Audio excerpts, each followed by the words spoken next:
அன்பான சகோதரிகளே, இன்றைய நாளுக்கான தேவனுடைய வார்த்தையானது 1 கொரிந்தியர் 12:27. நீங்களே கிறிஸ்துவின் சரீரமாகவும் தனித்தனியே அவயங்களும் இருக்கிறீர்கள்.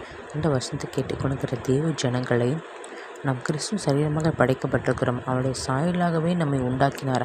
அவரை போல பரிசுமாக இருக்க வேண்டும் என்று தேவன் விரும்புகிறான். நான் பரிசுமாக இருக்கிறது போல் நீங்களும் பரிசுமாக இருங்கள் என்று தேவன் விரும்புகிறான். பரிசுத்தம் இல்லாமல் தேவனுடைய ராஜ்யத்தை நாம் பிரவேசிக்க முடியாது, பரலோகத்தில் போக முடியாது. ஆகவே பரிசுத்தமாக இருக்க கர்த்தருடைய இரத்தத்தை நாம் அறிக்கை செய்து நம் ஒவ்வொரு அவயங்களும் சுத்திகரிக்க வேண்டும். நம்முடைய ஆவி, ஆத்துமா, சரீரம், சிந்தை, சொல், செயல், நாவு, இருதயம் யாவற்றும் இயேசு இரத்தால் ஊற்றி சுத்திகரித்து நாம் கிரியைகள் மூலம் விசுவாசத்தின் மூலம் பரிசுத்தை நாம் பிரதிபலிக்க வேண்டும்.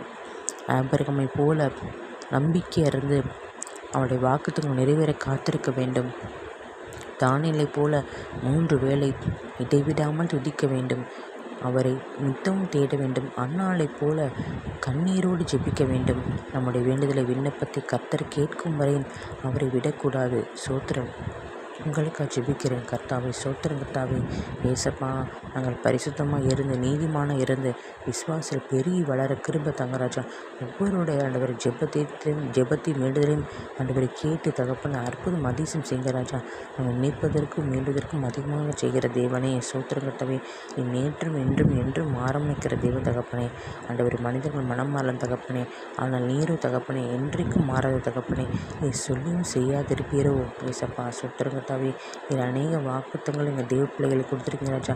அந்த வாக்குத்தங்கள் நிறைவேற வேண்டும் அப்பா. சோத்திரம் கர்த்தாவே. ஒவ்வொருவருக்கும் நீர் போதித்து அவர்கள் நடக்க வேண்டிய வழியை அவங்களுக்கு காட்ட வேண்டும் அப்பா. சோத்திரம் கர்த்தாவே. அவர்கள் மீது உங்களுடைய கண்ணை வைத்து அவர்களுக்கு ஆலோசனை சொல்லும்படி ஜெபிக்கிறேன் அப்பா. சோத்திரம் கர்த்தாவே. ஒவ்வொருவரும் தகப்பன் நம்முடைய ரகசிய வருகை இப்போ எல்லோரும் எடுத்துக்கொள்ளப்பட கிருபை தாங்க ராஜா. என்றவரே சோத்திரம். ஒவ்வொருத்தரும் உங்களுடைய பரிசுத்த ஆவியை பொழிந்துள்ளுங்க தகப்பன் நேசிப்பா. உடைய பரிசுத்த ஆவியை நிரப்பிடுங்கப்பா. ஆண்டவரே, இப்போ சோத்திரம் கர்த்தாவே. ஆவிக்குரிய வரங்கள், ஆவிக்குரிய வாழ்க்கையில் ஜீவியத்தில் தகப்பன் பெரிய விளையாட கிருபை ராஜா.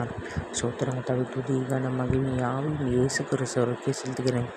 மீட்பெரும் இரட்சகமாக்கிற இயேசு கிறிஸ்து இன்ப நாமத்தில் ஜெபிக்கிறேன் என் ஜீவன் நல்ல தகப்பனே. ஆமென்.